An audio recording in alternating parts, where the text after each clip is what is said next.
पर कर्मो चवाए तो कर्मो पर अज मुझो ही का तो डोर से न पर तुझे सिर ते वांगो सिर ते अज मुखा तो असली कोन बची सगदे गप्पा गप्पा करे कीमू न क्या है न त मुझो नालो गुलाबो भी कहीं कुत्ते ते रख जाए अरे बज हां बीरा बीरा अरे बीरा बीरा तो ना हथ के रोक दकुरो मानी दक शैतानी मंदा आनी से अरे गागू तू वित में नाच तने मैं लगे बताया मुखे सिर्फ जानवर जो ना सतरी रंगन जो बस हां अरे गागू चल मुखे त न पोपड़ खाना सतरंगी के सतरी साडे वाला रंगन जो खून कंदुस न हुंदो ही न ही के जोतर खाइदो न घणन जो अदरियो खादियो ने न उस्ताद तकड़ न कर ना उस्ताद तकड़ न कर होश मा कम उठ जे जाई भी साईं सतरंगी तुझे त सिबा दियो वडे बच्चे में चले नंढड़ा बचड़ा दई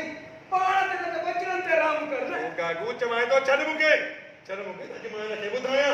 त मुखे को जानवरन जो कीमो करण आए तो मानन जो कीमो बिठाईंदो आया गुलाबो मुखे न मां की जेडो आया अल्लाह इन ॾाढो मजबूर आया न्याणी की शादी गुजरे तो पाई करे दई विंदो साईं अल्लाह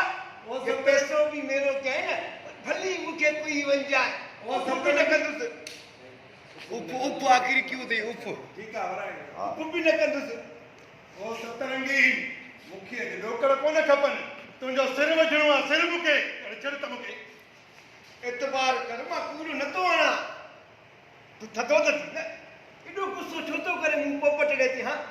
खात सन कुर्ब जी बोली में गला कुर्ब जी बोली में अरे कुर्ब जी बोली हो तोस हां तो के हराम लाल जी खबर ही कोने का असली ने दो थी ब्लड प्रेशर वधी दे हां 2 मिनट में सब्र कर मां मामलो ही ठारे दो अचा सफा 1 मिनट में रुगो सब्र कर पहले ओडे कावड़ चंगी ना है कावड़ कने पाण के भी नुकसान उन के भी नुकसान पेरे तो पाण उस्ताद 1 मिनट बस तुमकी गालाने जो वारो दे पो वने ब्रेक हण तू यो नॉन स्टॉप लगो बद हेले तो वने मानी के मणनु पीके एटी केरो तुमे तो अचे इते वही तुम्हारी मूवमेंट जे गाय ने इन जो मने हली वे जो होती तुम धक्को लगवा पाए तो वर्षन कई दसी इते जो तुम टेम्पो और उने का चेंज थी जमनो दे नहीं थोड़ो मुंजो इंतजार कर हम भी लगा घरा संग में के देखा खुदा के मन ये न कर उस्ताद ये न कर तू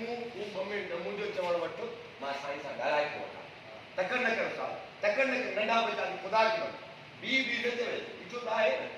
खुदा के मन मुके ए हाथ वधावा ए वई न ते हे थोड़ो अना तो गुडी से भजंदो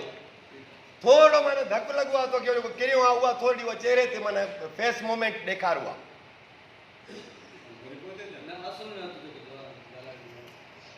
असली ने इन समय कुर्ब जी बोली सवाली पैदा होंदो दे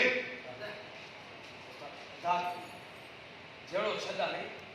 बाकी मामलो ठारे दो चा नंढड़ा बचड़ा अरे गागू तो के जी खबर कोने का कदे जो कोनो दिंदो इज्जत सा पैसा जेसी ताई नो ता एक नहीं कोन दी ने जेसी ताई पैसा न होता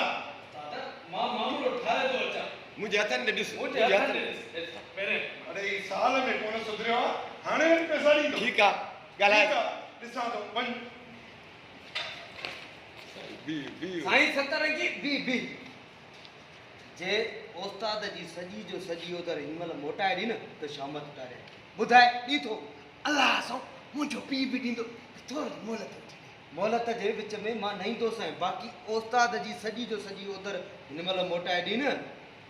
तो उस्ताद जी कावड़ ते कुर्ब जी पाटली हरिया घाघा मुझे अच्छा भारन के दिस चो न थई न डाला हां